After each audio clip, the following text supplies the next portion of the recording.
पूर्णमदेव शान्तिं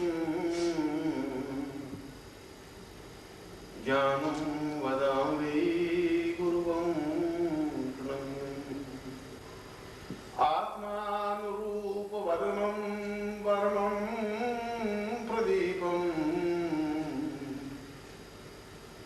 चैतन्यरूपं ज्ञानं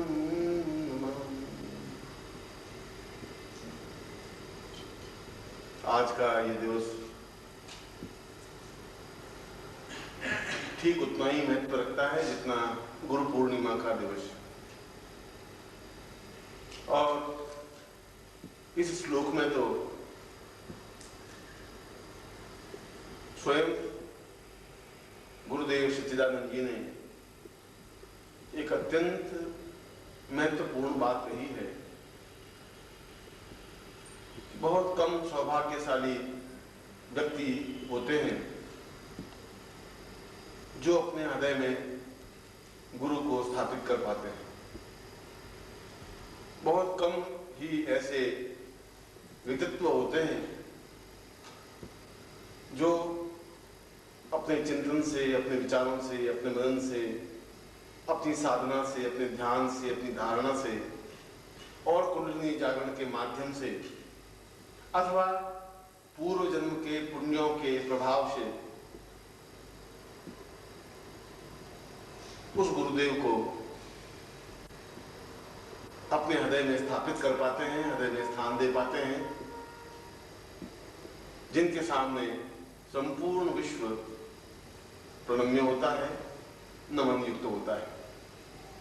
और मैं आज कभी भी प्रवचन में अपने गुरुदेव के श्लोक को उद्धृत नहीं करता है, क्योंकि वे अत्यंत उच्चतम विभूति हैं। शायद मेरे होठ इतने उच्चतम विभूति के शब्दों को सही ढंग से व्यक्त नहीं कर पाए, इसीलिए मैं कभी कभी ही उन शब्दों को अपने होठों से गुनगुनाता हूं। और उन्होंने अत्यंत महत्वपूर्ण बात कही है, क्योंकि गुरु कोई दर्शनीय वस्तु नहीं है, वो देखने लायक चीज नहीं है। गुरु तो एक तेज पुंज है।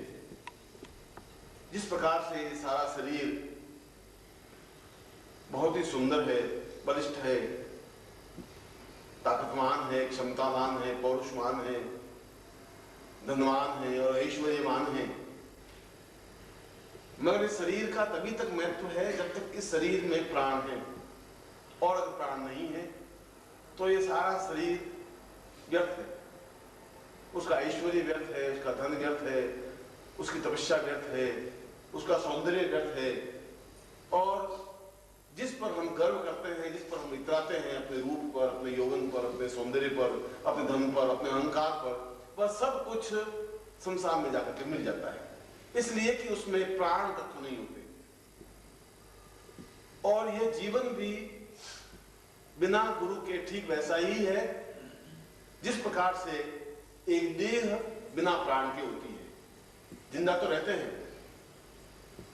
और निश्चय ही आप जिंदा हैं, मगर ठीक वैसे ही जिंदा है जिसका तुम्हें कुछ ज्ञान नहीं है, जिसका लक्ष्य नहीं है। बेजान शरीर और तुम्हारा शरीर बेजान है।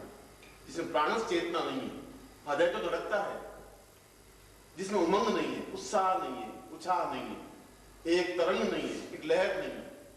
इसलिए नहीं है कि तुम अपने हृदय में उन गुरु को पूर्ण रूप से आबद्ध करने की कला नहीं जानते।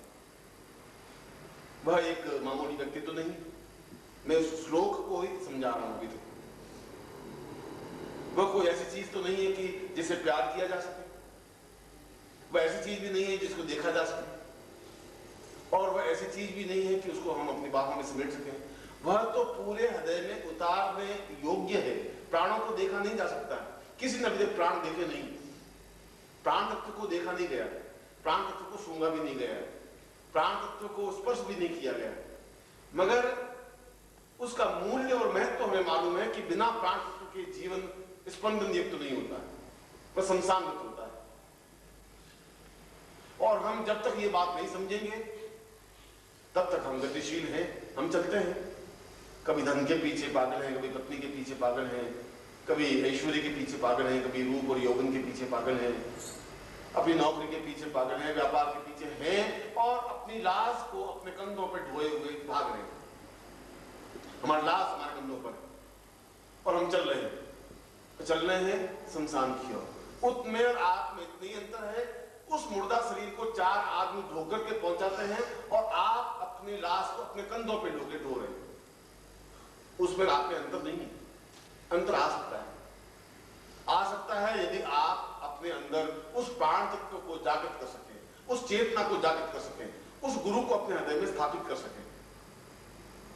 और उस गुरु को स्थापित करने के लिए कोई प्रार्थना नहीं होती, कोई स्तुति नहीं होती, उसके लिए कोई मंत्र नहीं है, सुगंध का कोई महत्व नहीं होता है, सुगंध को देखा नहीं जा सकता, उसको एक सराहा जाता है, एक एहसास किया जाता है। और गुरु भी एक सुगंध है जो हर समय एक महक हमारे सामने विद्यमान होती है, और उसको, उस महक को, उस सुगंध को जब हम आत्मसात कर सकते हैं, क्योंकि वह एक प्राणस चेतना है। यदि किसी व्यक्ति को हम उसकी आंख और उसका नाक और उसका मुंह बंद कर दें तो 5 और 7 और 8 मिनट बाद छटपटाकर मर जाएगा, क्योंकि उसमें प्राण तत्व जा नहीं रहे, उसमें प्राण वायु नहीं जा रही है, उसमें ऑक्सीजन नहीं जा रहा है। और जब तक उस सुगंध को, उस गुरु की सुगंध को, उस गुरु की सुवास को, जो सुवास देखी नहीं जा सकती, जिसको हम पहचान भी नहीं सकते, हमारे उन आंखों के माध्यम से हम उसको नहीं पहचान सकते, इसलिए कि गुरु तो स्वयं छलनामय होता है। वह तो स्वयं ब्रह्म होते हुए भी माया का विस्तार करता रहता है। जहां ब्रह्म है वहां माया का विस्तार होगा ही, और अगर माया का विस्तार नहीं हो तो सैकड़ों हजारों शिष्य 24 घंटे पांव पकड़ कर बैठ जाएंगे। जिस क्षण उनको यह बोध हो जाएगा कि गुरु को अपने हृदय में स्थापित करना है, उस क्षण वो नहीं रह पाएंगे, फिर वो दूर नहीं रह सकते, फिर वो अपने आंसुओं के जल से उनके चरणों को धोते ही रहेंगे, फिर उनके हृदय में दूसरे कोई चिंतन आ नहीं सकता, फिर दूसरा कोई बिंब उनके हृदय में स्थापित नहीं हो सकता, फिर दूसरी कोई भावना, कोई विचार, कोई शक्ति हो नहीं सकती। और जिस प्रकार से हम ऑक्सीजन से, प्राण वायु से अलग नहीं जिंदा रह सकते, ऐसे साधक, ऐसे शिष्य गुरु के बिना जिंदा नहीं रह सकते। एक तड़प, एक बेचैनी, एक छटपटाहट, एक वेदना हर समय हृदय में गूंजती रहती है, और वो सौभाग्यशाली होते हैं जिसके हृदय में छटपटाहट पैदा होती है। कामायनी में एक दोहा लिखा है प्रसाद ने, वियोगी होगा पहला कवि, आह से उपजा होगा गान, निकल कर आंसुओं से चुपचाप, आंखों से चुपचाप वही होगी कविता अंधा। क्योंकि पूजा पुष्पों के माध्यम से नहीं हो सकती, पूजा फूलों के हारों के माध्यम से भी नहीं हो सकती, पूजा तो केवल आंसुओं के कणों के माध्यम से ही हो सकती है। और अश्रु तभी प्रभावित होते हैं जब हृदय में एक छटपटाहट पैदा होती है, एक वेदना पैदा होती है, एक खालीपन सा महसूस होता है। ऐसा लगता है कि कोई सुगंध आई और पास में से निकल गई, प्राणों में नहीं भरी गई, और जब तक वह सुगंध प्राणों में भरी नहीं जाएगी, जब तक हम अपनी बाहों में सुगंध को आत्मसात नहीं कर सकेंगे, तब तक जीवन का आनंद भी नहीं ले सकेंगे। जिंदा तो रहेंगे और जिंदा आप सब हैं, मगर ये जिंदगी वैसी ही है जैसे कि अपनी लाश को अपने कंधों पर ढोना है। और हजारों लोग ढोते हैं और ढोते हुए शमशान की ओर चले जाते हैं। एक क्षण ऐसा आता है जब गिर जाते हैं, 4 लोग भाई लोग उसको उठाते हैं और शमशान में जाकर रात की ढीली कर देते हैं। उनके हृदय में कोई मुस्कुराहट नहीं होती, कुछ खिलखिलाहट नहीं होती, कुछ आनंद नहीं होता। इसलिए उस गुरु को पहचानने के लिए माया के आवरण को हटाना ही पड़ेगा। गुरु तो माया करेगा, इसलिए कि उसको जीवित रहना है, इसलिए कि उसको अपना अस्तित्व बनाए रखना है।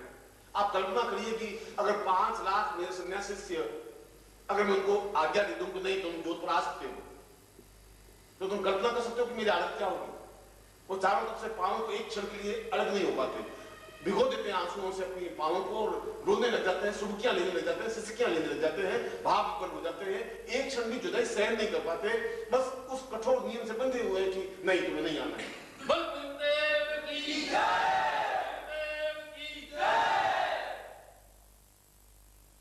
और मैं समझता हूं कि वे कितनी विरह में, कितनी वेदना में दिन काटते हैं, मैं जानता हूं कि उनके हृदय की छटपटाहट कितनी होती है, इस बात को भी मैं जानता हूं। और जब मैं सावधान होता हूं, सन्यासी शिष्यों को देखता हूं, तो उनके बहते हुए आंसुओं को भी मैं यहां से बैठा बैठा देखता हूं। मगर मुझे उनके सामने कठोर रहना ही पड़ेगा, क्योंकि मेरा दूसरा कर्तव्य एक गृहस्थ शिष्यों के सामने भी है। और निश्चय ही उतनी गहराई, उतनी उच्चता जो सन्यासी शिष्यों में है, उतनी गृहस्थ शिष्यों में शायद नहीं आ सकती है। क्योंकि ये तभी आ सकती है जब हृदय आपका खुला होगा। जब हृदय का पुष्प विकसित होता है, तब उस पुष्प पर ब्रह्मा का स्थापन होता है।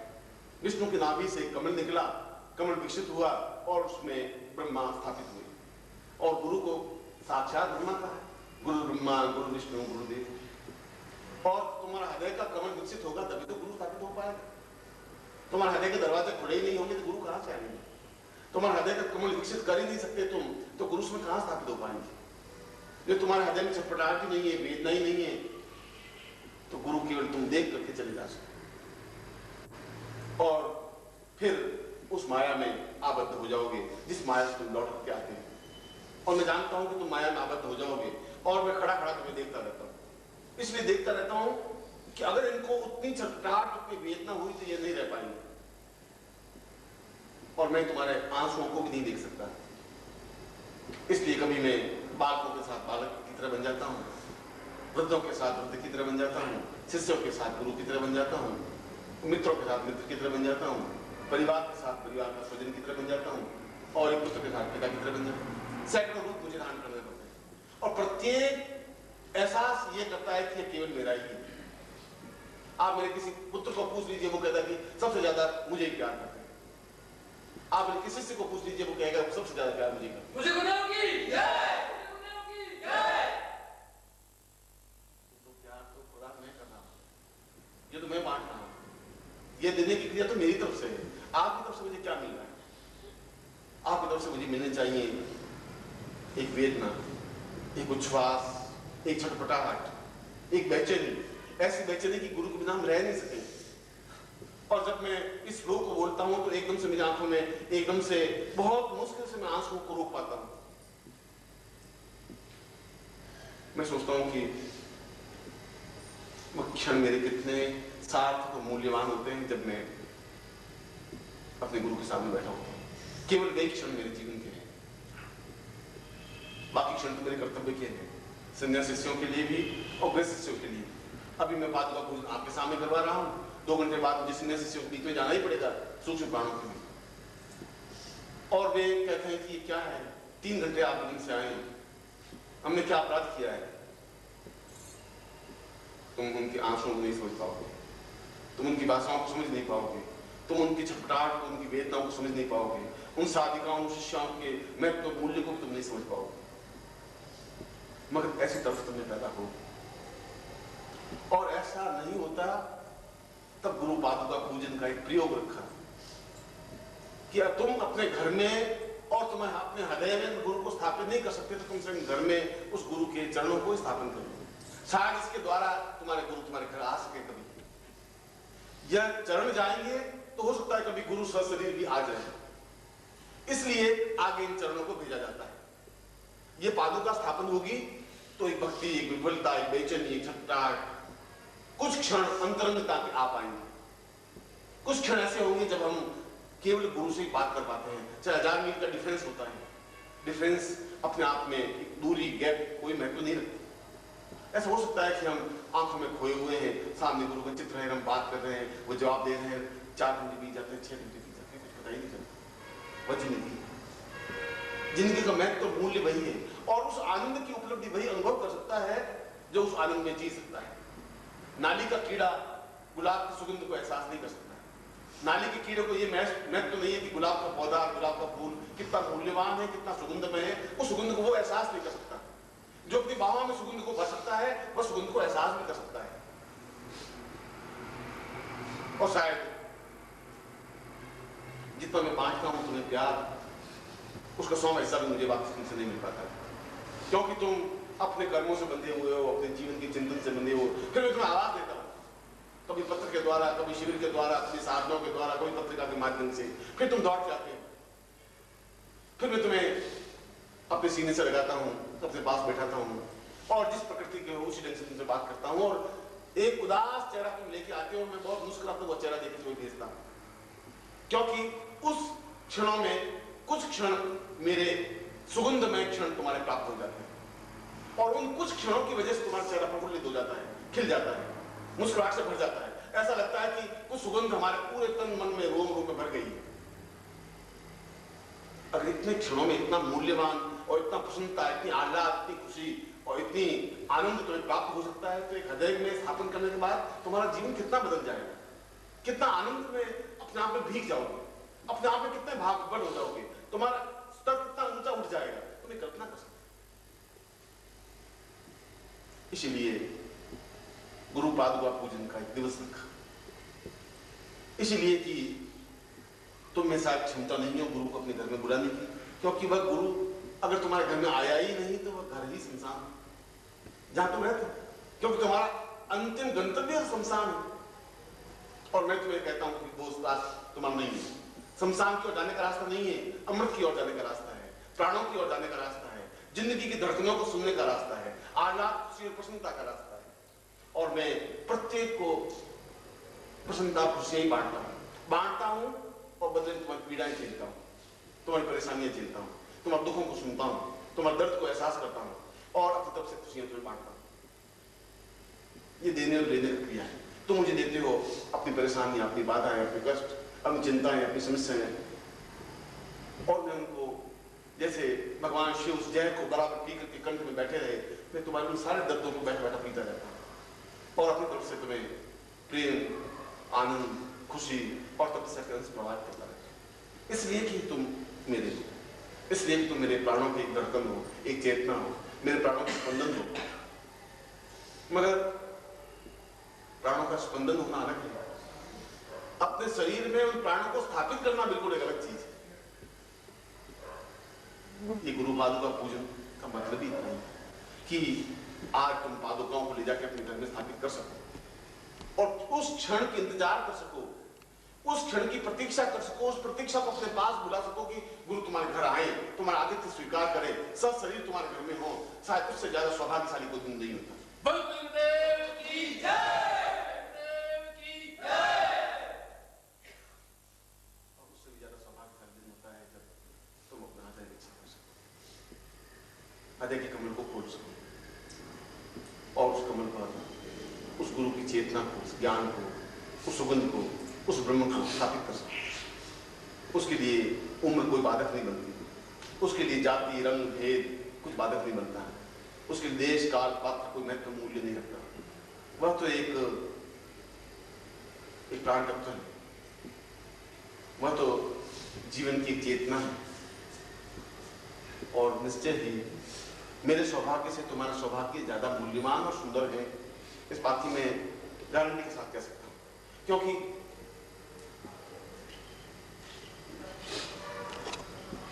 आज का दिन और आज के क्षण मुझे अपने गुरु के साथ व्यतीत करने चाहिए, क्योंकि मैं भी तो शिष्य हूं और मैं उनके चरणों में नहीं बैठ पाया और तुम बैठ पाए।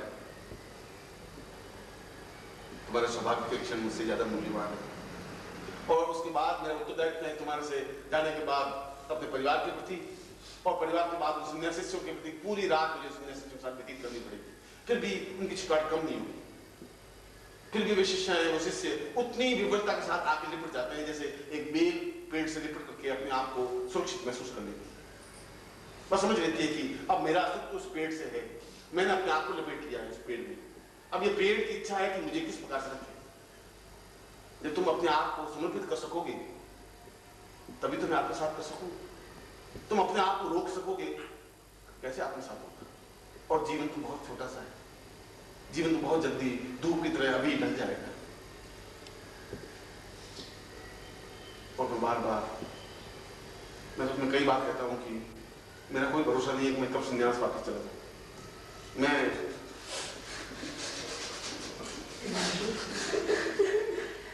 तुम्हारे बीच बैठा इसलिए हूं, ठीक वैसे ही बैठा हुआ हूं जैसे चारों तरफ आग जल रही है और पीछे बैठा हुआ।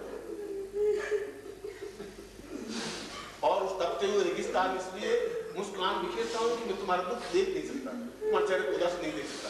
उदास देखता हूं तो मैं तुम्हें हंसाने की कोशिश करता हूं, तुम्हारे स्तर पे आके खड़ा होता हूं। मेरा स्तर तुम्हारे स्तर में अंतर है। एक गुरु तुम्हारे स्तर पर नहीं आ सकता, संभव नहीं है।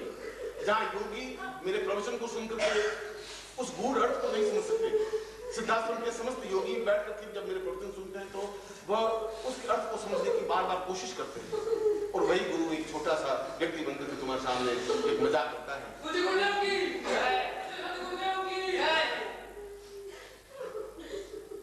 जब बातचीत करता है तुम्हें हंसाता है तो उसके पीछे कोई स्वार्थ नहीं, इसलिए कि तुम जिस स्तर पर खड़े हो उस स्तर पर खड़े होकर तुम्हें प्रसन्नता दे सको। तुम्हारे चेहरे पर मुस्कुराहट की देखता हूं तो मैं समझता हूं कि कुछ क्षण मुस्कुराहट बन गई है और वे कुछ क्षण तुम्हारे जीवन की पूंजी बन जाते हैं।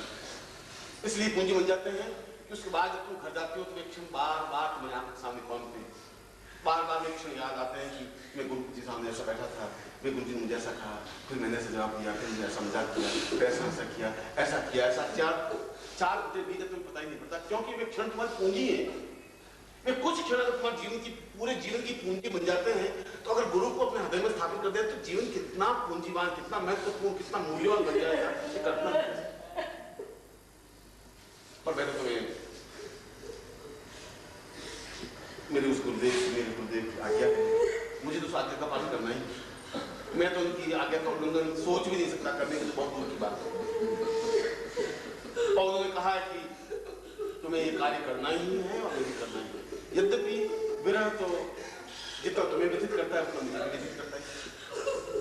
सिद्धाश्रम के साधक आज भी उतने ही घाव हो रहे होंगे जितने तुम हो रहे हो, शायद तुमसे ज्यादा।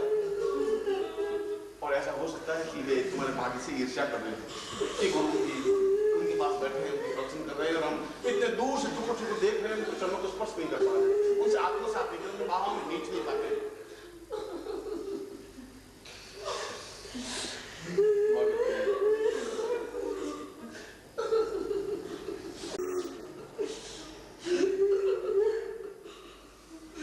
मेरी बात सुनोगे और शांत हो जाओगे।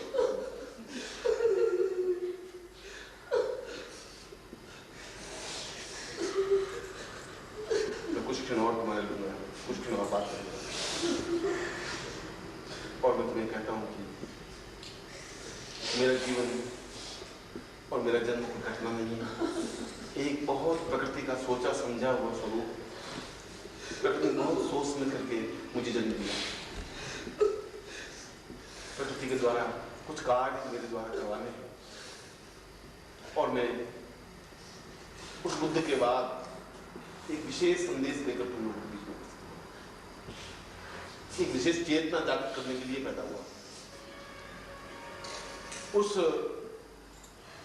उस विरह को सहन करता हुआ उन सन्यासी और शिष्यों के जब मैं सिद्धाश्रम में गया तो सिद्धाश्रम एक शमशान की तरह था।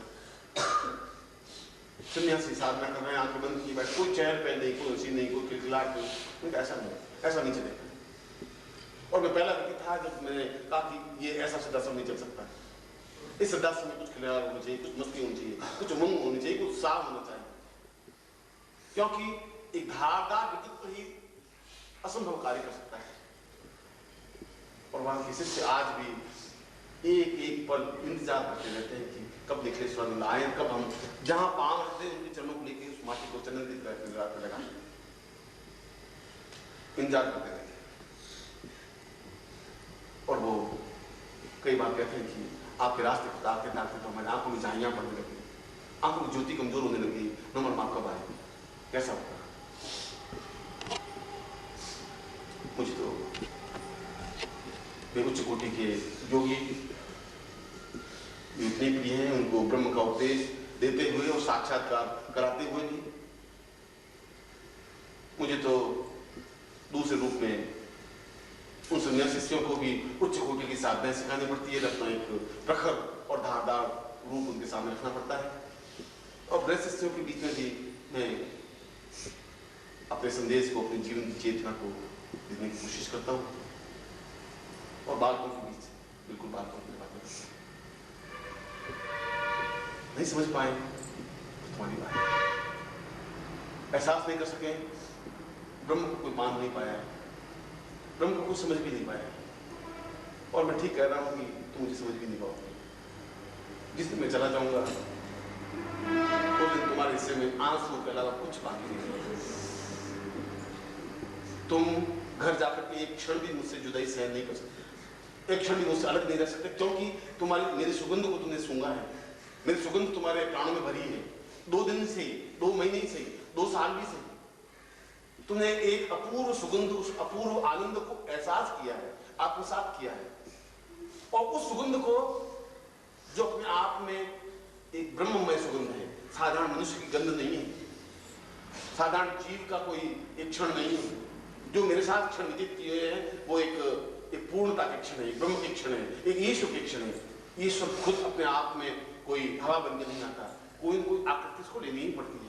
वह चाहे राम के रूप में पैदा हो, चाहे कृष्ण के रूप में पैदा हो, चाहे ईसा मसीह के रूप में पैदा हो, चाहे बुद्ध के रूप में पैदा हो, हाथ, पांव, नाक, कान, आंख, कान तो वैसे बनाना ही पड़ता है। बलदेव की जय, बलदेव की जय, माता की जय। और तुम्हारा सौभाग्य है कि तुम अपना पिछला जीवन देख नहीं पाते। ये तुम्हारे बहुत खुशी की बात तुम्हारे लिए, और मेरे लिए बहुत वेदना की बात हो जाती है कि मैं तुम्हें पिछले जीवन से पहचान लेता हूँ। पिछला जीवन नहीं, उससे पिछला, इससे पिछला, बुद्ध के बाद और आज तक के तुम्हारे 25 जीवन का मैं साक्षीभूत हूँ। और हर जीवन में मैं तुम्हारे साथ जुड़ा हुआ हूँ, इसलिए तुम्हें ढूंढ करके मुझे ढूंढना पड़ता है। इस 1 अरब जनसंख्या में से उन शिष्यों को अभी ढूंढ कर निकालना पड़ता है, फिर आवाज देनी पड़ती है, फिर बुलाना पड़ता है, फिर समझाना पड़ता है कि जीवन बर्बाद हो जाएगा तुम्हारा। जब तुम मिलोगे नहीं तो फिर जीवन तुम्हारा भटक जाएगा, फिर वेदनामय हो जाएगा।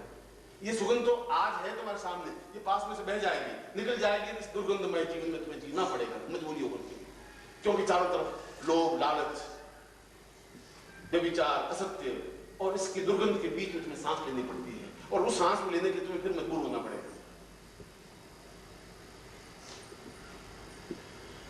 वास्तव में मुझे अपने बारे में कुछ भी नहीं कहना चाहिए। तुम्हारे ऊपर जो माया का आवरण है उसको मैं नहीं तोड़ना चाहिए, क्योंकि आवरण जिस दिन तुम मुझे पहचान लोगे अपने जन्मों के संबंधों की वजह से, उसके लिए तुम अलग नहीं रह सकते। और रहते वक्त तुम्हारा जीवन व्यर्थ है, बेकार है, फिर तुम्हारा जीवन है ही नहीं। तुम उसको जीवन कहते हो, मैं तो उसको मुर्दा शरीर कहता हूँ, कि तुम मेरे बिना एक क्षण जिंदा रह सको और तुम्हारा जीवन नहीं।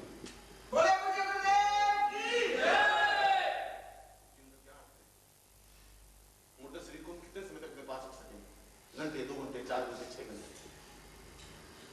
तुम्हारे शरीर में उस मल मूत्र और गंदगी का कुछ है ही नहीं।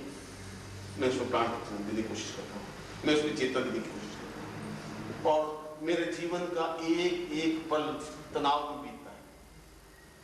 इसने एहसास किया कि गुरुदेव का भी शरीर है, वह भी आराम चाहता है, वह भी खुश के क्षण चाहता है, वह भी कुछ आनंद के क्षण चाहता है।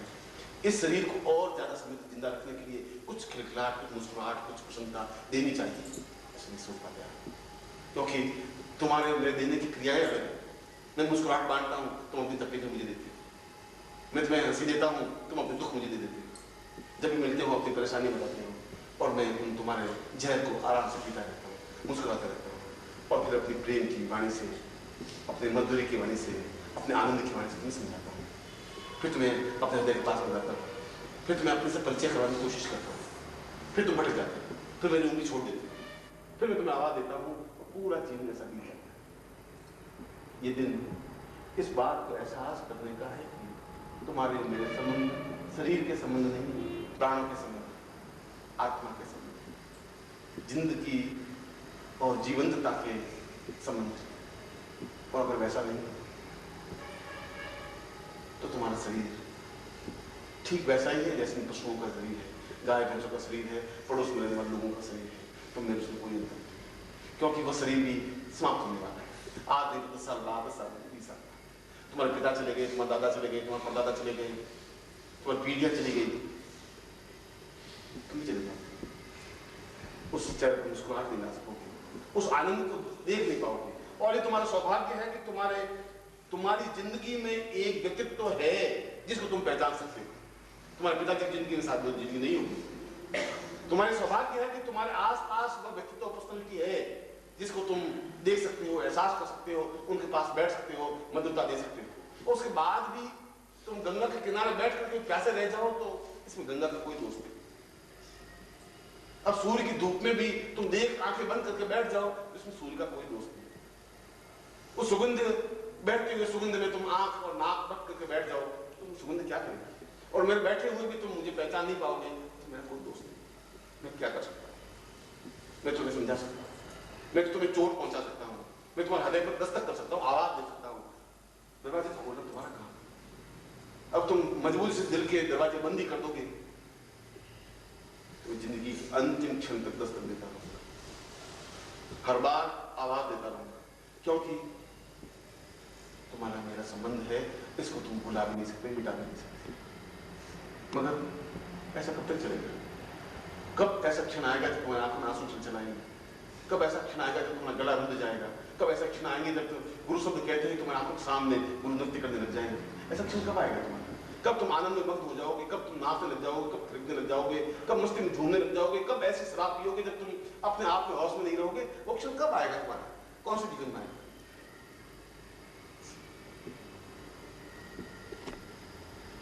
और मेरे द्वारा भी नहीं आ सका तो संसार में कोई व्यक्ति तुम्हें आनंद नहीं दे सकता। ये बात भी पक्की समझिए। अगर तुम मेरे बिना जिंदा रह सकते हो तो तुम्हारे जीवन का कोई मतलब नहीं है, कोई नहीं, क्योंकि तुमसे मुझे कोई स्वार्थ नहीं, तुमसे मुझे कुछ लेना नहीं, कोई इच्छा है नहीं तुमसे, तुम मुझे कुछ दे ही नहीं सकते, तुम्हारे पास कुछ है ही नहीं मुझे देने के लिए। मुझे तुम्हारे केवल आंसू की कण चाहिए जिनसे तुम मेरे चरणों को भिगो सको। मुझे तुम्हारी खिलखिलाहट मुस्कुराहट चाहिए जिससे मैं आह्लादित हो सकूं कि ये मेरे पुत्र, ये मेरे बच्चे, ये मेरी बच्चियां कुछ क्षण मुस्कुराएं। मैं चाहता हूं तुम्हारे हृदय में भूख पैदा हो, एक विरह पैदा हो, एक बेचैनी पैदा हो, तड़प पैदा हो, क्योंकि विरह जिंदगी का सबसे आनंददायक संगीत, जो संगीत को सुन सकता है, जो विरह के संगीत को सुनता है, उसके समान में कोई नहीं हो सकता। जब तुम अकेले बैठे हो उस तड़फ में, बेचैनी में अपने आप को डूब सको, तुम्हारे सामने को बिंदु तैर सके, तुम खो सको, कुछ क्षण इस संसार से बुला सको, तो जीवन की अत्यंत मूल्यवान और महत्वपूर्ण क्षण। और इसलिए इस गुरु पादुका पूजन दिवस के अवसर पर मैंने और मैं दोनों बाएं फैलाए तुम्हें अपने सीने से लगाने के लिए आतुर तैयार, अपने प्राणों में आत्मसात करने के लिए, अपनी सुगंध तुम्हारे शरीर में प्रवाहित करने के लिए, अपनी चेतना तुम्हें देने के लिए। फिर भी तुम दूर खड़े रह सको,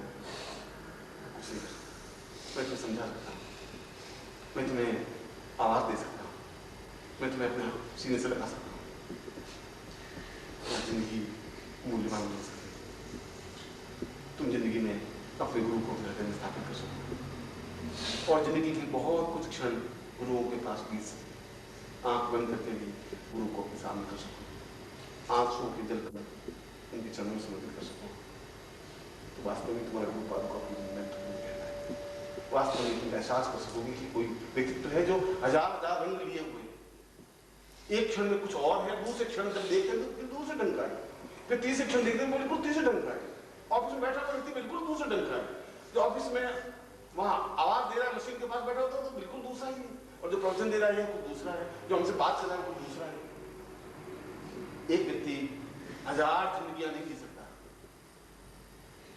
हजार जिंदगियां केवल नहीं जी सकता है। कृष्ण हजारों जिंदगियां जी सकती है। राधा कह रही थी कृष्ण मेरे हैं, गोपियां कह रही थी मेरे हैं, यशोदा कह रही है कि तू मेरे अलावा तो रह ही नहीं सकता, तू केवल मेरा ही है।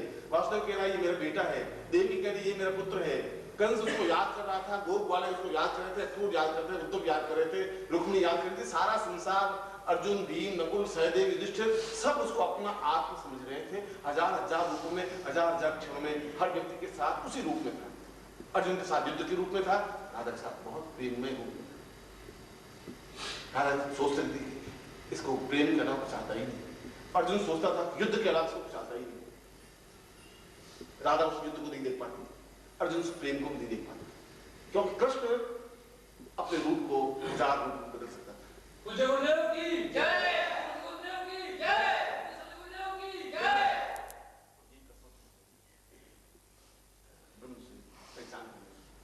ये कसौटी उस व्यक्तित्व को समझने की, और मैं तो तुम्हें साफ शुद्ध शब्दों में आवाज दे रहा हूं, अपने हृदय के दरवाजे खोलता हुआ आवाज दे रहा हूं, दोनों बाएं फैलाते हुए आवाज दे रहा हूं कि बहुत कम समय बच गया है और मंजिल बहुत दूर।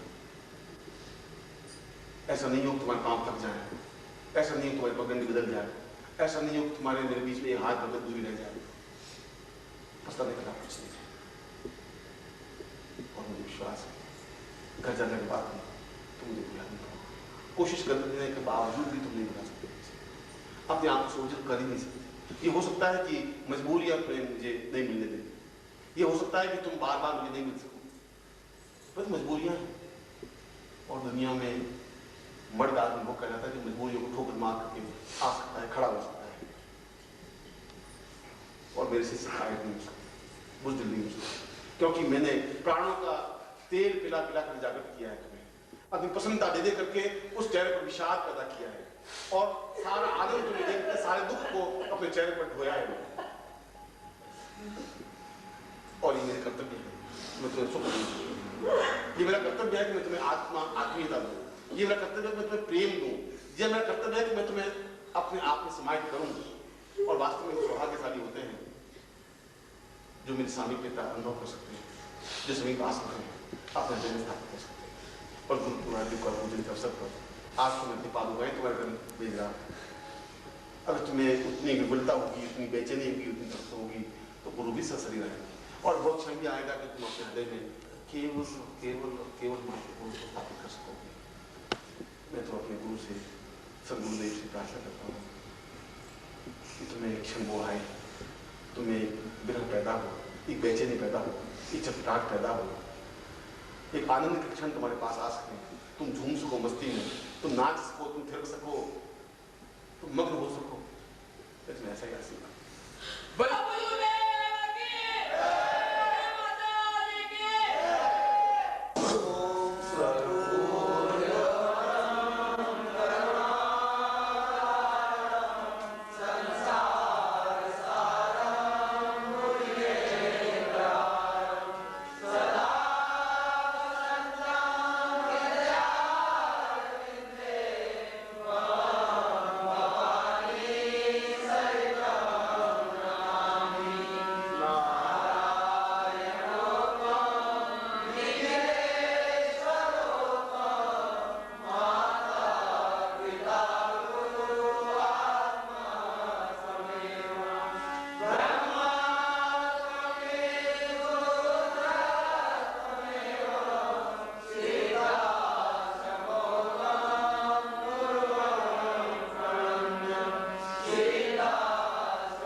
आज का यह अत्यंत भावहीना पर्व और तुम्हारे आंखों से उमड़ते हुए आंसू और तुम्हारा रुंधा हुआ गला और हिचकियां लेती हुई आवाज इस बात की साक्षी है कि तुम मेरे हो और मेरे प्राणों से जुड़े हुए हो।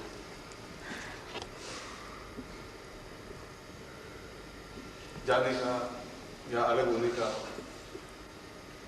जितना दुख और वेदना तुम लोगों को होती है, शायद उससे ज्यादा वेदना दुख मैं अनुभव करता हूं। अंतर इतना ही है कि आपके आंसू वो भाषा बोल लेते हैं और मुझे उन आंसुओं को पीना पड़ता है, क्योंकि मैं पुरुष हूं और मैं खुल करके रो भी नहीं सकता। मगर तुम लोगों से ज्यादा मेरा हृदय विकसित है, तुम लोगों से मैं ज्यादा भावुक हूँ, ज्यादा सेंसिटिव हूँ और तुम लोगों से भी ज्यादा मुझे तुम्हारी याद आती है। और जब बहुत ज्यादा याद आती है तो फिर काम में जुट जाता हूँ और नया काम आदमी लेता हूँ।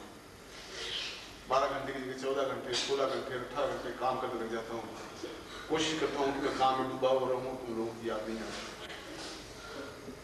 मगर मैं तुम लोगों को बुला नहीं पाता हूँ। हर क्षण हर पल तुम्हारी याद मेरे हृदय में बनी रहती है और मैं तुम लोगों को बहुत प्यार करता हूँ, बहुत बहुत प्यार। शायद जिंदगी से भी ज्यादा मैं तुम लोगों को प्यार करता हूँ। ऐसा नहीं हो जाए कि जिंदगी की सांझ में तुम लोगों का साथ छूट जाए, ऐसा नहीं हो जाए कि तुम बिछुड़ जाओ, ऐसा नहीं हो जाए कि तुम्हारे हाथ से मेरी उंगली निकल जाए। थामे रहना और जहाँ मिलन है वहाँ जुदाई है, जहाँ स्नेह है वहाँ विरह है। किसी भी हालत में तुम्हें विदाई नहीं दे सकता, मगर कुछ क्षण इतने दुखदायी होते हैं। विरह शब्द ही बहुत दुखदायी है। शायद तुम मेरी हृदय की आवाज को, मेरे हृदय के संगीत को, मेरे हृदय की तड़प और वेदना को तुम समझ भी नहीं पाओगे और नहीं समझो अच्छा है। शायद तुम अपने हृदय के जहर को आंखों से बहा देते हो और मुझे घूंट घूंट तड़पना पड़ता है, पीना पड़ता है। मैं तो इतनी ही बात कह सकता हूँ, तुम लोगों को बहुत प्यार करता है, बहुत ज्यादा।